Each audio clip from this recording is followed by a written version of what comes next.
અર્પિતા પટેલ। હવે જોઈએ અગત્યના સમાચાર। દાહોદ રેલવે સ્ટેશન પર એક લઘુમતી કોમનો નાબાલિગ 16 વર્ષીય યુવક તથા તેની સાથે 15 વર્ષીય હિન્દુ સગીરા બંને ઘરેથી ભાગીને ટ્રેનમાં બેસી નાગદાથી મુંબઈ ટ્રેન મારફતે યાત્રા કરી રહ્યા હતા।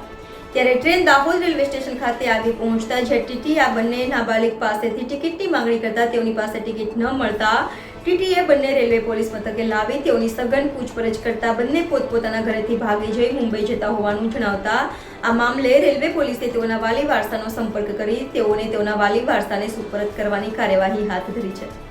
Reporter Nikunj Bavaliya, NN news, Dahod. દર્શક મિત્રો, તમારી આસપાસ બની રહેલી અવનવી ઘટનાઓ વિશે જાણવા માટે NN ન્યૂઝને લાઈક કરો, શેર કરો, સબસ્ક્રાઇબ કરો અને બેલ આઇકન પ્રેસ કરો, જેથી આપને નોટિફિકેશન્સ મળતી રહે।